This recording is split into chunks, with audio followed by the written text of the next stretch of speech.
Go. 1, 2, 3. Crash Course Videos with Miranda, Nevaeh, Talina, And Taya.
The Middle Ages was a time of peace and thriving people.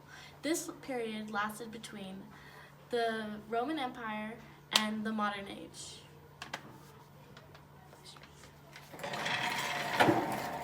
Actually, it wasn't a period of peace. It wasn't called the Dark Ages for nothing. For starters, let's talk about how the Middle Ages began. It all started with the fall of the Roman Empire when Germanic tribes invaded, leaving the Roman Empire in shambles, not to mention the spread of the Black Death and decline in interest of education and art. The Middle Ages, or the Dark Ages, as they're well known as, had a lot of cons, as the bubonic plague or just the decline in anyone wanting to have an education or any interest in the arts. So basically this time sucked and was very dark. The Crusades, a religious battle between Christians and Muslims. The First Crusade was 1096 through 1099, called by Pope Urban II at the Council of Sermont in 1095, an attempt to recapture the Holy Land. The Second Crusades, 1147 through 1149. It was started in the response to the fall of the country of Edisons in 1144 to the forces of Zengin. The Third Crusades, 1187 through 1192, an attempt by European Christian leaders to reconquer the Holy Land following the capture of Jerusalem. The Crusades was a series of religious wars.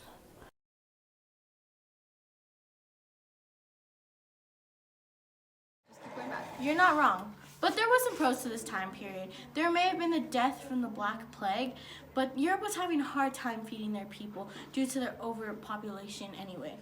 Also, wars became smaller, and the life expectancy rose to 28 to 30 years old. Effects of the Middle Ages. Rise of the feudal system in Rome. Power of Christian church groups rapidly. Power of popes grow rapidly. Europe became the ruler. No major emphasis on learning and art. During the Middle Ages, the feudal system was in full effect. Feudalism was a combination of legal and military customs in medieval Europe that flourished between the 19th and 15th centuries. Broadly defined, it was a way of structuring society around the relationships derived from the holding of land in exchange for services or labor. At the top of the system was the Pope and the Church, who basically had total control. The following class was the monarchs who owned the land and made the laws, mainly being the king. Next was the nobles who owned some land. In return, they provided soldiers for the king's army. The nobles were followed by the knights in the system who fought for them. The lowest tier of this system were the peasants who worked with the land. In return, they got protection. It's time for the mystery document. Now for the reading. Heirs may have been given in marriage, but not to someone of lower social standing. Before a marriage takes place, it shall be made known to the heirs next of kin. At her husband's death, a widow may have her marriage portion and inheritance at once without trouble. She shall pay nothing for her dowry, marriage portion, or in any inheritance that she and her husband held jointly on the day of his death.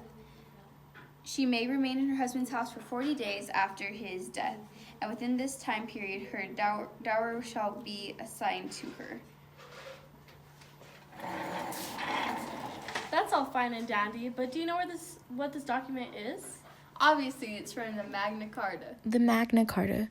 It was established in 1215 by John King of England and Stephen Langton. It was meant for a peace treaty, for the rights of the individuals and the right to justice and the right to a fair trial. Let's talk about the Black Death, or the bubonic plague. This was basically spread from fleas living on rats that carried it on the Silk Road. And it got to Europe through China from the Silk Road, from trade, basically. And basically, you would die in 7 days if you got it. The Black Death, or the bubonic plague, is thought to have originated in the dry plains of Central Asia, where it traveled along the Silk Road reaching Sidomia by 1343. From there, it was most likely carried by oriental rat fleas that were regular passengers on merchant ships, spreading throughout the Mediterranean and Europe, killing 30 to 60% of Europe's total population. This took 200 years for the population to recover. The symptoms of the Black Plague are swollen lymph nodes, which can be as large as chicken eggs, fever, chills, headache, fatigue, muscle aches, coughing up blood, nausea, vomiting, short of breath, and you only have 7 days at most to live. Oh, and did I forget? You start to look like a zombie, and pretty much 1 in 2 people in Europe had it. And it's pretty much instant death. And there was So, if you're not dead, your friend probably is. basically, so it was bad news, basically. During the Middle Ages, the bubonic plague invaded Europe, leaving 1 in every 2 people dead.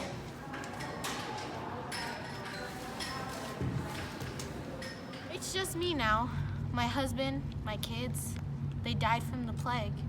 And I'm due soon, but she's probably gonna die too. I want to get an education. I wish I knew how to draw, or paint, or sculpt. I wish I was good at something.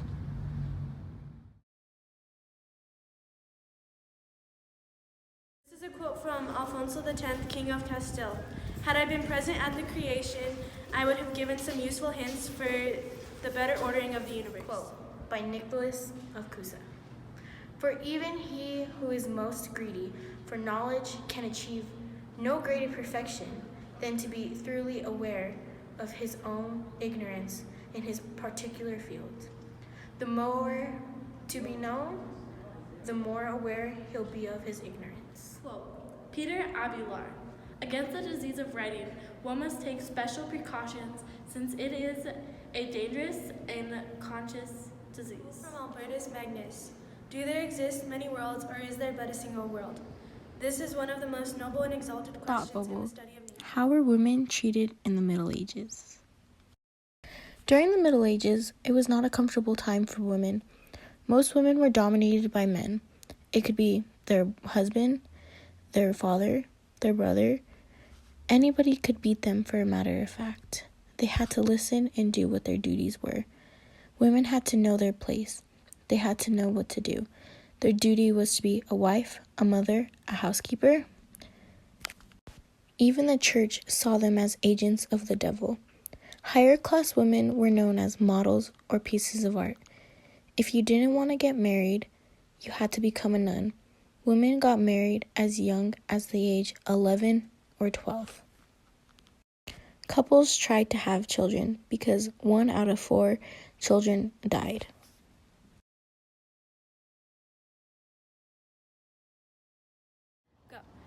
The Middle Ages is significant in U.S. history because from it we got many of the things we have today. Our university system comes from the Middle Ages. The first primary schools opened in the 5th century, and the system of schools grew from that point. They developed the horse collar, which made agriculture twice as efficient as it had been. Right content paper was produced, which was needed for the printing press to be useful. The fireplace and chimney were produced, better methods for shipbuilding, gunpowder, cannons and muskets, and the printing press all affect us today and came from the Middle Ages. It created the middle class and prepared the world for the Renaissance. Where was it? Europe, right? Europe, right? That's a good. Yeah, I'm Europe. not doing a Josh watching. Swollen lymph nodes. Clean up. Swollen lymph nodes? Yeah. Okay. Where did he go? I wish I was good at something. Europe, so that sucked. Let's not put that in. Clearly? I'm just not